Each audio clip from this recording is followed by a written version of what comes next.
नमस्कार सभी को। एंजाइम के सेकंड पार्ट में चर्चा में शामिल होने के लिए आप लोगों का बहुत बहुत स्वागत है। आज आप और हम लोग एंजाइम के सेकंड पार्ट पर चर्चा करेंगे। तो देखिए, तो केमिकल नेचर ऑफ एंजाइम मैं इस पर चर्चा करूंगा। सबसे पहले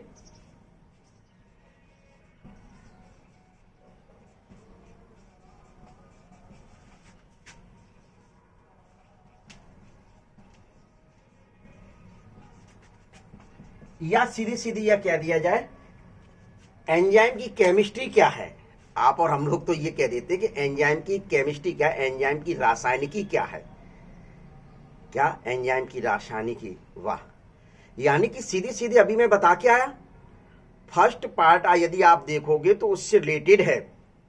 सीधे सीधे कहा गया था almost all enzymes are protein but some enzymes are nucleic acid.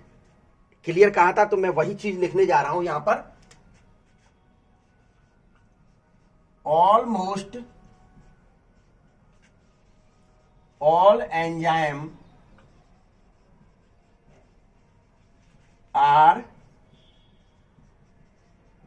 Protein. Almost all enzymes are protein, यानी कि इसमें कुछ रहस्य छिपा हुआ है। ऑल एंजाइम्स आर प्रोटीन नहीं है। इस वर्ल्ड में almost all enzymes are protein, यानी कि सीधे सीधे कहा जाए कि प्रोटीन के अलावा भी कुछ मतलब एंजाइम कुछ ऐसे होते हैं जो प्रोटीन के नहीं बने हों। वह मुख्य रूप से किसके बने होते हैं? सम एंजाइम्स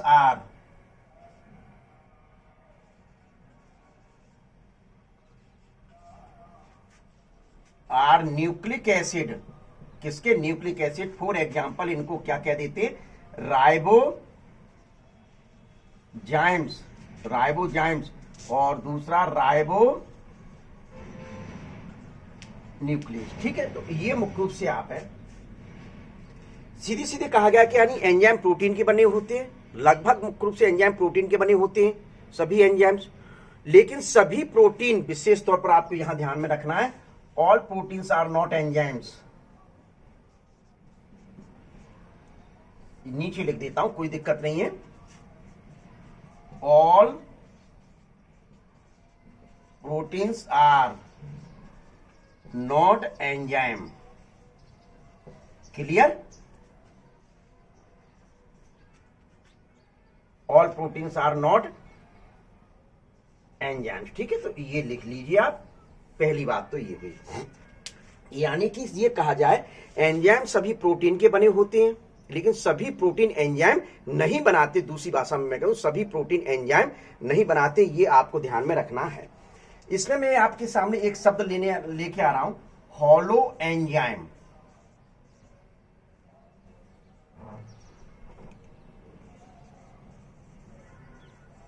हॉलो एंजाइम क्या होते हैं?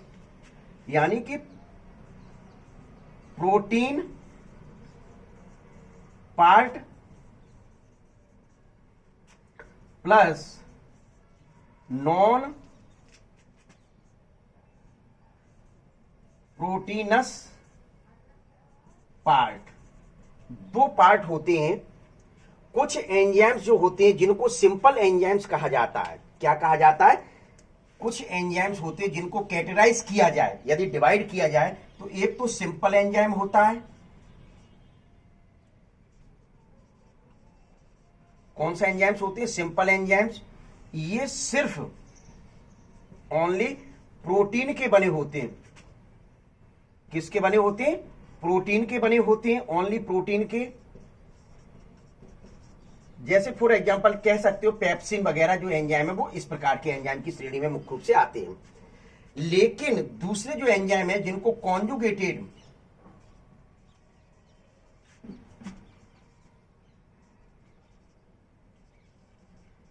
एंजाइम्स कहा जाता है, यह मुख्य रूप से क्या होते हैं? इनके प्रोटीन के साथ साथ कोई दूसरा नॉन प्रोटीनस पार्ट जुड़ा होता है। प्रोटीन के साथ साथ मुख्य रूप से जब कोई दूसरा पार्ट जुड़ा हो, नॉन प्रोटीनस पार्ट जुड़ा हो, उसको मुख्य रूप से कहा जाता है कॉन्जुगेटेड एंजाइम कहा जाता है। क्या कहा जाता है बच्चों? कॉन्जुगेटेड एंजाइम के नाम से जाना जाता है। अब मुख्य रूप से ये देखिए, सीधी सीधी लिखा है प्रोटीनस पार्ट। इस प्रोटीनस पार्ट को मुख्य रूप से क्या कहा जाएगा? देखिए यहां देख लीजिए, वही चीज में द्वारा से थोड़ा सा ये लिख गया इस वजह से, protein part plus non protein part. ठीक है, तो ये जो पार्ट है एपो एंजाइम कहलाता है। क्या कहलाता है? एपो एंजाइम कहलाता है। ये वाला जो पार्ट है, यह पार्ट मुख्य रूप से क्या कहलाता है? कोफैक्टर कहलाता है। क्या कहलाता है? कोफैक्टर कहलाता है। विशेष ध्यान आपको देना है कि प्रोटीनस पार्ट को एपो एंजाइम, इसको यदि दूसरे शब्द में भी कह सकें तो आपो एंजाइम, यानी आप सम्मान से, क्योंकि मुख्य रूप से इसके बिना कार्य नहीं होगा, क्योंकि मेन पार्ट तो यही है प्रोटीन पार्ट। ये तो नॉन प्रोटीनस पार्ट है, कोफैक्टर है, सहायक है, साइड में रहता है हमेशा, क्या सहायक के रूप में पाया जा रहा है। तो उस पार्ट को मुख्य रूप से क्या कहा जा रहा है? कोफैक्टर कहा जा रहा है। क्या कहा जा रहा है? कोफैक्टर के नाम से जाना जाता है। और इन दोनों को मिलाकर देखिए, यहां कहीं लिखा हुआ होलो एंजाइम, इन दोनों को मिलाकर क्या कहा जाता है? होलो एंजाइम, यानी कंप्लीट। होलो का मतलब होता है कंप्लीट। क्या मतलब होता है? होलो का मतलब क्या होता है? कंप्लीट होता है। तो ये चीज आपको एक चीज मुख्य रूप से ये बतानी है। अब आप और हम लोग चर्चा करते हैं कि वास्तव में क्या ये पार्ट इससे ना जुड़ा हो तो क्या कार्य कर पाएगा? ये पार्ट बिल्कुल कार्य नहीं कर पाएगा। विशेष ध्यान रखना है कि नॉन प्रोटीन पार्ट जब इससे जुड़ा होगा तभी मुख्य रूप से उस स्थिति में कार्य कर पाएगा, अदरवाइज मुख्य रूप से ये कार्य नहीं करेगा, नहीं करेगा। मुख्य भले ही सहायक पार्ट है लेकिन इसका होना बहुत आवश्यक होता है। ये मुख्य रूप से 3 पार्ट इसके होते हैं। इस कोफैक्टर पर चर्चा करते हैं तो इसके मुख्य रूप से कितने पार्ट आते हैं? तो सबसे पहला देखिए पार्ट, पहले मेरी नजर में इसको थोड़ा सा आप वो ले लें, स्क्रीनशॉट ले लें, फिर चर्चा करेंगे। ले ले, फोटो ले ले जल्दी। चलिए, मैं अलग हो गया, ये लीजिए, ले लिया। चलिए,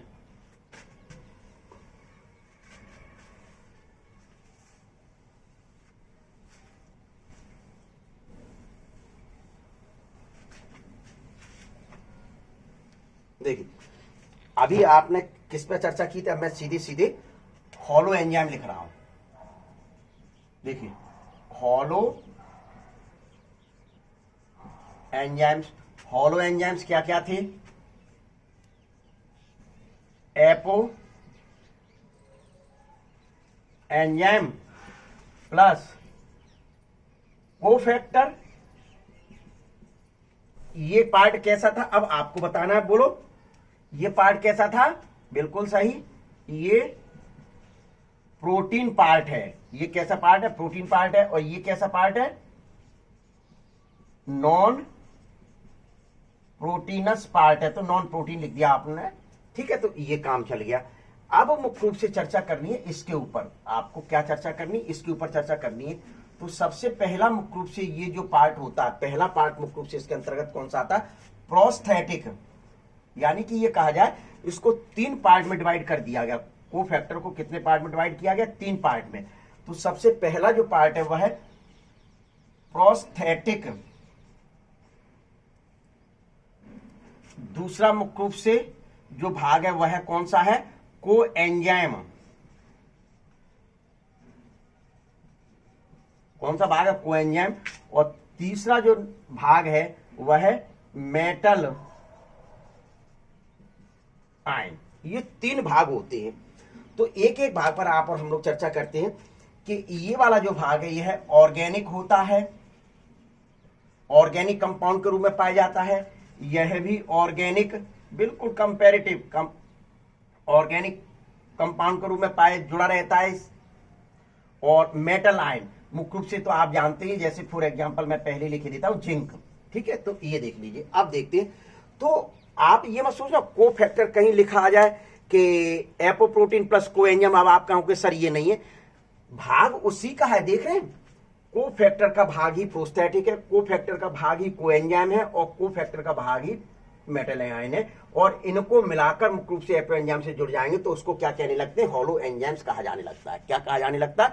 होलो एंजाइम्स के नाम से जाना जाता है। फिर अंतर क्या, थोड़ा सा अंतर, वो अंतर मैं आपको समझाना चाह रहा हूं। प्रोस्थेटिक जो होता है वह ऑर्गेनिक कंपाउंड होता है, यह मुख्य रूप से टाइटली एंजाइम से जुड़ा हुआ रहता है। यह टाइटली एंजाइम से यानी एपो एंजाइम से बिल्कुल कठोरता से जुड़ा रहेगा, पीछा नहीं छोड़ेगा। तू कहां भी जाए, तू कहां भी जाएगा वहां तक मैं तेरा पीछा ना छोड़ूं सोनिए, वो गाना है, सुना होगा आप लोगों ने। तो वही स्थिति है कि मुख्य रूप से पीछे पीछे चला जाता है उसके, तो उसको क्या कहा जाता है, प्रोस्थेटिक ग्रुप। यहां ऑर्गेनिक कंपाउंड प्लस टाइटली जुड़ा, दूसरी भाषा में मैं कह दूं ये चिपको एंजाइम है, ये चिपको भाग है, एंजाइम नहीं सॉरी चिपको भाग है। ये पीछा नहीं, एक बार जुड़ गया, एक बार मुख्य रूप से जुड़ गया तो पीछा नहीं छोड़ेगा। तो ये विषय ध्यान रखना कि ये कौन सा भाग हो गया, प्रोस्थेटिक ग्रुप हो गया। ठीक है, ग्रुप चाहे तो प्रोस्थेटिक ग्रुप लिख सकते हैं। ये अब आता दूसरा कोएंजाइम। कोएंजाइम भी ऑर्गेनिक पार्ट होता है, यह लेकिन लूजली मुख्य रूप से अटैच रहता है। क्या, लूजली अटैच रहता है। ये मौके के हिसाब से चलता है। भैया आज दोस्ती तुम्हारे साथ है 4 घंटे के लिए, अगले 4 घंटे के लिए किसी दूसरे के साथ, अगले 4 घंटे के लिए किसी तीसरे के साथ दोस्ती हो गई, तो यह मुख्य रूप से जुड़ जाता है आवश्यकता अनुसार, और फिर आवश्यकता जैसी हटने की पड़ती तो ये ग्रुप मुख्य रूप से हट जाता है। तो उसी को क्या कह दिया, कोएंजाइम कहा गया। यह भी मुख्य रूप से को फैक्टर लिखा हो, को फैक्टर की जगह कोएंजाइम आ जाए तो आप ये मत कहना कि सर गलत हो गया, सही है। फिर आता है आपके मेटल। हाँ, इसमें थोड़ा एग्जाम्पल भी देना चाहें तो आप एग्जाम्पल जिसमें देखिए, इसमें प्रोस्थेटिक ग्रुप एक कौन सा, हीमोग्लोबिन। हीमोग्लोबिन मुख्य रूप से इसका एग्जाम्पल आप दे सकते हैं। यह भी एक प्रोस्थेटिक ग्रुप के रूप में जाना जाता है। किस रूप में जाना जाता है, प्रोस्थेटिक ग्रुप के रूप में भी मुख्य रूप से जाना जाता है। एंजाइम की एक्टिव साइट्स पर जुड़ जाता है। ठीक है, फिर दूसरा मुख्य रूप से इसमें क्या देना चाहें, NAD, NADP यानी nicotinamide. Nicotinamide adenine dinucleotide, इसकी full form nicotinamide adenine dinucleotide, note कर लीजिए। निकोटिनामाइड एडिनाइन डाई न्यूक्लियोटाइड, और इसमें पी जुड़ गया तो फॉस्फेट ग्रुप जोड़ दिया गया। कौन सा ग्रुप जोड़ दिया गया, फॉस्फेट ग्रुप। तो इसके एग्जाम्पल मुख्य रूप से ही आ जाते हैं।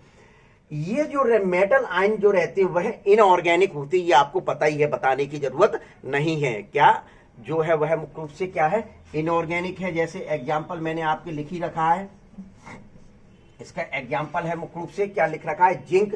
तो ये मुख्य रूप से क्या करता है, ये जो जिंक है वह एपो एंजाइम की एक्टिव साइट से जुड़ता है। मतलब ये सभी भी वही एक्टिव साइट से ही जुड़ेंगे, तो मुख्य रूप से उस समय क्या कहलाएगा, हॉलो एंजाइम्स के रूप में जाना जाता है। किस रूप में जाना जाता है, हॉलो एंजाइम्स के रूप में जाना जाता है। तो इसका जो एग्जाम्पल है वह है कार्बोक्सी पेप्टाइडेज। देख लेना आप लोग थोड़ा सा, कार्बोक्सी पेप्टाइडेज, कार्बोक्सी पेप्टाइडेज मुख्य रूप से इसके एंजाइम के अंतर्गत आ जाता है। तो ये आप नोट कर लीजिए।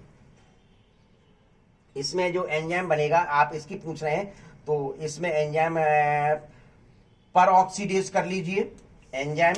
इसका यदि आप करना चाह रहे हैं तो